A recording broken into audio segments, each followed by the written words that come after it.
नमस्कार, मनी गुरु की खास पेशकश लेकर मैं पल्लवी हाजिर हूँ। एक औरत के कई रूप होते हैं। वो एक बेटी भी है, एक पत्नी भी है, एक फ्रेंड भी है और एक सलाहकार भी। लेकिन सबसे मुश्किल किरदार होता है माँ का। घर और ऑफिस की जिम्मेदारियों के बीच बैलेंस बनाने की कोशिश में कई बार महिलाओं को करियर से ब्रेक लेना पड़ता है। ब्रेक लेने से फाइनेंशियल दिक्कत तो होती ही है, कई बार आत्मविश्वास में भी कमी आ सकती है। लेकिन यहाँ ठहर जाना सही नहीं होगा, क्योंकि माँ कभी नहीं रुकती। मदर्स डे के मौके पर मनी गुरु पर हम बात करेंगे महिलाओं की जिंदगी के उस पड़ाव की जब उन्हें अंदर से कमजोर होने के बजाय सबसे ज्यादा मजबूत और सशक्त होने की जरूरत है। हमारे साथ है शिल्पी जौहरी, फाइनेंशियल प्लानर और अर्थशास्त्र कंसल्टिंग की भी फाउंडर। बहुत बहुत स्वागत है शिल्पी आपका। मदर्स डे का मौका है और हम बात कर रहे हैं कि महिलाओं को ऐसे मौके पर कैसे अपनी फाइनेंशियल प्लानिंग एडवांस में करनी है और ये भी सोचना है कि अगर किसी भी कारण से वो अगर ब्रेक ले रही हैं तो प्लानिंग पहले कर सकती हैं। लेकिन मैं आपसे सबसे पहले आपका अपना अनुभव जानना चाहूंगी शिल्पी। आप भी एक वर्किंग वुमेन हैं और आपके भी बच्चे हैं। कैसे आप होम और जो वर्क बैलेंस होता है इसे आप मेंटेन करती हैं, मैनेज करती हैं? Pallavi, in fact, this question is very close to my heart. I am a mother. And मेरे सामने भी सेम यही प्रॉब्लम आई थी जब मैंने अपना करियर शुरू किया था। तो I chose corporate career. I was in marketing and आप समझ सकती हैं मार्केटिंग का मतलब I was deadlines exactly. So that was very stressful but after I decided to go ahead for motherhood. मैंने सबसे important choice जो मेरे सामने थी वो ये कि do I want to pursue with the similar kind of career line or I want to take something more less stressful. Right. तो मैं अपने बच्चे को ज़्यादा टाइम देना चाहती थी एंड इनफैक्ट मेरे लिए सबसे इम्पॉर्टेंट था कि मैं उसके साथ टाइम स्पेंड करूं। And it is not only about the physical upbringing which you are doing for your child, it is your emotional and mental upbringing also which you are doing. And in fact it is an opportunity to mentor your child which no one else can do. So लेकिन इसका एक ऐसा पहलू है शिल्पी, जो financial पहलू की हम बात कर रहे हैं, कि कई बार कोई शख्स सोचे भी कि चलो अब मैं ब्रेक लूंगी, लेकिन अगर देखा जाए लाइफस्टाइल जो हम सेटअप करते हैं वो 2 इनकम के बेसिस पे होता है और ऐसे में किसी भी कारण से अगर ब्रेक लिया जा रहा है और सडनली इनकम हाफ हो जाए तो फाइनेंशियल काफी लॉस हो सकता है और उसको कोप अप करने में दिक्कतें हो सकती हैं। इसमें लोन्स भी इंक्लूडेड हैं। तो अगर कोई प्लानिंग करके ले रहा है ब्रेक तो कैसे एडवांस में वो कैसे प्लान करें? सब कुछ हस्बैंड वाइफ मिलके अगर डिस्कस भी करें, लेकिन कुछ चीजें हैं जो जाएंगी। अगर आप रेंटेड हाउस में रह रहे हैं तो किराया आपको देना ही है, अगर आपने कोई गाड़ी ली है उसकी EMI भी जाएगी। ऐसे में खर्चों पर कैसे कंट्रोल होगा और ये जो एक इनकम का लॉस होगा ये कैसे बियर होगा? देखिए, सबसे पहले तो ये समझना पड़ेगा कि आपका ब्रेक किस नेचर का है। आपका फोर्स्ड ब्रेक है या आपका प्लान्ड ब्रेक है। अगर आप मदरहुड के लिए जा रहे हैं, it is a planned break. तो प्लान्ड ब्रेक जब होता है इट मीन्स कि आपने पहले से सोचा हुआ है, you want to conceive and बहुत इम्पॉर्टेंट हो जाता है, जैसा आपने अभी बोला कि दोनों की इनकम के बेसिस पे आपका घर चल रहा है। तो आप सडनली जो है 1 इनकम पे आ जाएगा तो आपको कुछ कॉम्प्रोमाइजेस तो करने ही पड़ेंगे। तो आपको उन कॉम्प्रोमाइजेस के लिए, अगर आपका प्लान ब्रेक है तो आप उन कॉम्प्रोमाइजेस के लिए प्रिपेयर्ड हैं पहले से। जैसे फॉर एग्जांपल आपका लोन EMIs है तो आप लोन EMIs को डिक्रीज कर लीजिए, ड्यूरेशन को बढ़ा लीजिए। अगर आपने कुछ बिग टिकट आइटम परचेज करना है तो आप अपने करियर में रहते हुए जब आपकी इनकम डबल है आप तभी कर लीजिए। आप उसके बाद में प्लान करेंगे तो आपके लिए डिफिकल्ट हो सकता है। आपने फोर्स्ड ब्रेक का जिक्र किया, किस तरह का फोर्स्ड ब्रेक हो सकता है? मतलब आपने प्लानिंग नहीं की और अचानक से जॉब छूट जाए, इस तरह का आप ब्रेक की बात करिए। एग्जैक्टली। सी, फोर्स्ड ब्रेक 3 तरह के हो सकते हैं। पहला तो ये कि आपके कुछ मेडिकल इमरजेंसी हो गई, आपके अपने साथ या फिर आपकी फैमिली में कुछ मेडिकल इमरजेंसी है। तो लेडीज का usually ladies are the first one to take a break and take care of the family. तो वो एक फोर्स्ड ब्रेक हो गया आपके लिए। फिर कुछ एक्सीडेंटल कुछ हो गया, या फिर आजकल एक नया forced break we can see in last 5-6 years, particularly after 2008, which is mass layoffs. राइट। मास लेऑफ्स आपके स्टार्टअप्स में भी हो रहे हैं, मास लेऑफ्स आपकी स्टेब्लिश्ड बिग ब्रांड नेम्स में भी हो रहे हैं, और आपके मास ले ऑफ्स के रीजंस कंपनी के अपने रीजंस होते हैं। लाइक फॉर एग्जांपल आपका कंपनी ने कुछ बिजनेस स्टार्ट किया which did not work out and they close down the operations in a particular geography, जैसे याहू के केस में हुआ था। फिर आपने फॉर एग्जांपल आपने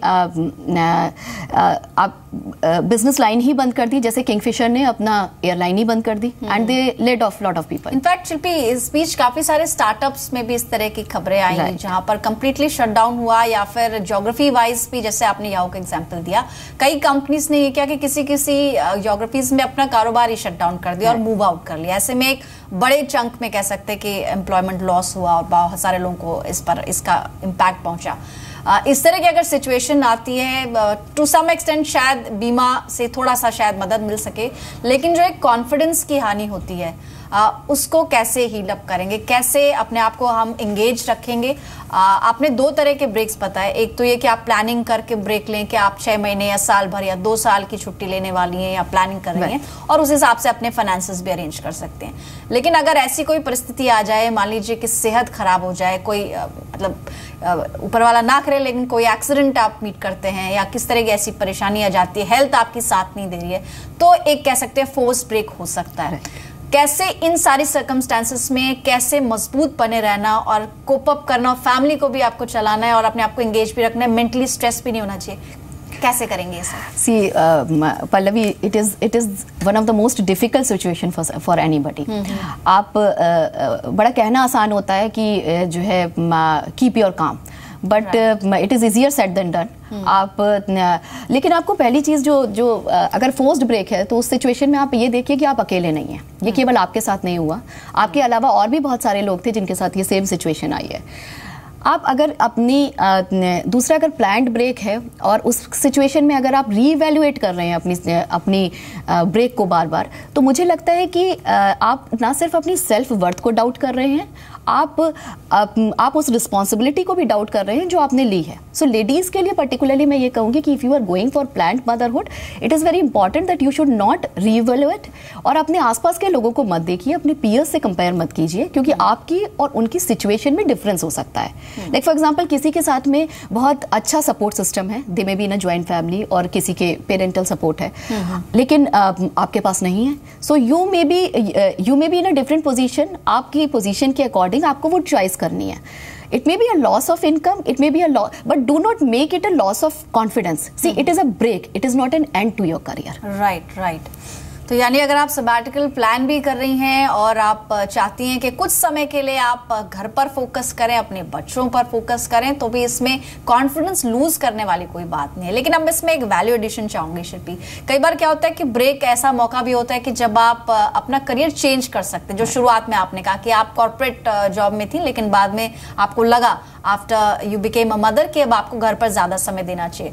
ऐसे कई ऑप्शंस हैं अवेलेबल, लेकिन कितने कह सकते हैं कि फुलफिलिंग होंगे, क्योंकि घर का खर्चा चलाना सिर्फ एक ब्लॉगिंग के जरिए या कुछ क्रिएटिव राइटिंग आप कर लें, उससे इनकम कितनी होगी? यानी अगर हम प्रैक्टिकली समझें, कितने ऑप्शंस हैं महिलाओं के पास कि वो अपने बच्चे के बाद भी घर पर भी समय दे सके और कुछ अर्निंग भी कर सके? सी, प्रैक्टिकली थोड़ा चैलेंजिंग तो हो जाता है। प्रैक्टिकली आप इनकम पे तो हिट होता है आपके। अगर आप आप देखिए, आप 12 घंटे करियर को देते हैं वर्सेस आप 6 घंटा करियर को देंगे, तो आपकी इनकम आप एक्सपेक्ट करके चलिए हाफ तो हो ही जाएगी। तो आप केवल ब्लॉगिंग और क्रिएटिव राइटिंग से तो शायद आप नहीं चला सकते, but there can be a career shift. आप कंसल्टिंग में जा सकते हैं। लाइक फॉर एग्जांपल, आप बहुत एग्रेसिव करियर परस्यू कर रहे थे, मे बी अब आप उसकी कंसल्टिंग कर सकते हैं, या फिर आप ऑनलाइन कुछ करियर अपॉर्चुनिटीज ढूंढ सकते हैं। And there are companies which give you work जो आप घर से परस्यू कर सकते हैं, कुछ जिसके लिए आपको रेगुलर ऑफिस आने की जरूरत नहीं है। आप अपनी कंपनी में उसके बारे में बात कर सकते हैं, पर्टिकुलरली अगर आप सबैटिकल ले रहे हैं और उसको एक्सटेंड कर रहे हैं। There are policies, companies do have policies. Like for example, आप उनकी CSR इनिशिएटिव ज्वाइन कर सकते हैं। So these kind of activities which are there which can be intellectually fulfilling for you. या फिर आप कंप्लीट करियर शिफ्ट ले सकते हैं, जैसे इन माई केस मैं मार्केटिंग से फाइनेंशियल प्लानिंग करियर में आई. So it was a complete shift for me, but I had to do a lot of study for that. I had to start my career fresh. इसकी तैयारी कब से करनी है? चलिए अगर हम फाइनेंशियल और नॉन फाइनेंशियल दोनों एस्पेक्ट्स की बात करें शिल्पी, तो इसकी जैसे आपने कहा कि पहले से आपने मन बना लिया, प्लान वे में आप डिसाइड कर रहे हैं कि अब आपको छुट्टी लेनी है, लंबी छुट्टी लेंगे जिसे सबैटिकल भी कहते हैं. किस तरह की तैयारियों की जरूरत है? अपने आप को एक तो मेंटली भी प्रिपेयर करना होगा कि अब मेरी लाइफ पहले जैसी नहीं रहने वाली है, कि आप कभी भी कहीं भी चले गए, या फिर फॉर दैट मैटर जो आपके वर्किंग आवर्स भी होते हैं, आपको लेट नाइट शिफ्ट्स करनी है. Once you are in family, जब आप मदर बन चुके हैं तो आपको बहुत सारी चीजें एडजस्ट करनी होती है, इन अ वे कॉम्प्रोमाइज भी करनी होती. तो इन सब चीजों की प्लानिंग कैसे होगी? देखिए, सबसे पहले तो आप अपने साथ साथ अपनी फैमिली को भी प्रिपेयर कीजिए, और फैमिली के साथ साथ अपने रिलेटिव्स को भी बता दीजिए कि आप ये डिसीजन लेने वाले हैं. बिकॉज बहुत सारे टाइम आपके नेबर्स और आपके रिलेटिव्स आपको आके पूछेंगे, अरे तुम कुछ कर नहीं रही.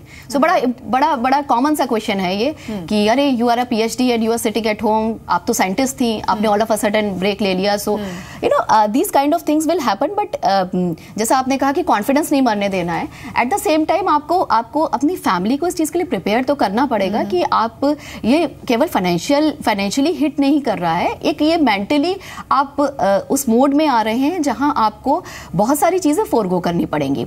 एक चीज और मैं यहाँ पल्लवी ऐड करना चाहूंगी, which everybody should see it, कि ये केवल लॉस ऑफ इनकम नहीं है, आप कुछ सेविंग्स भी कर रहे हैं. आप सेविंग्स इस तरीके से कर रहे हैं कि अब आपको नैनी की ज़रूरत नहीं है, अब आपको अपने रेगुलर ऑफिशियल एक्सपेंसेस की ज़रूरत नहीं है, अब आप अपने बच्चे को खुद पढ़ाते हैं तो आपको ट्यूशन भेजने की ज़रूरत नहीं है. So in that ways you are saving some money. अब आप देखें तो ये इनडायरेक्ट इनकम भी है. So it is also a way that आप ये भी मान के चलिए कि ऐसा नहीं है कि आपने सब कुछ खो दिया, आपके पास कहीं से इनडायरेक्टली इनकम आ रही है. तो हमें ये इनफैक्ट ये एस्पेक्ट ऐसा शायद बहुत कम इस पर चर्चा होती है, और बहुत सारे लोग शायद इस पर ध्यान भी ना देते हो कि जो खर्च आपका किसी नैनी का या for that matter day care का होता है, या फिर हो सकता है ड्राइवर का खर्च होता है, इस तरह के जो छोटे छोटे कई एक्सपेंसेस हैं, वो अगर आप घर पर हैं और आप बच्चों की जिम्मेदारी संभाल रहे हैं तो वो खर्च कहीं ना कहीं आप नहीं कर रहे हैं. तो इन अ वे आप इनडायरेक्ट वे में शायद सेव कर रही हैं. आप सब्सटेंशियली खर्चा करते हैं अगर आप नैनी और ड्राइवर का करते हैं. इन एनी केस अगर जॉब आप कर रहे हैं नहीं कर रहे हैं, लेकिन फॉर दैट मैटर बच्चे होने के बाद खर्च तो बढ़ेगा, ये तो एक ऑब्वियस सी चीज है. लेकिन कैसे इसके लिए हम तैयार रहें, मतलब कि कोई ऐसी सिचुएशन ना आए कि आप unaware, you are caught and you don't know कि अब कहाँ से इस चीज के लिए रकम जुटानी है.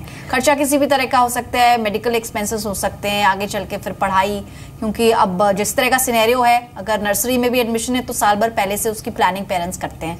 तो जहां तक फाइनेंशियल एस्पेक्ट है, हस्बैंड की कितनी यहाँ पर भूमिका हो सकती है, कैसे मिलके प्लानिंग करिए?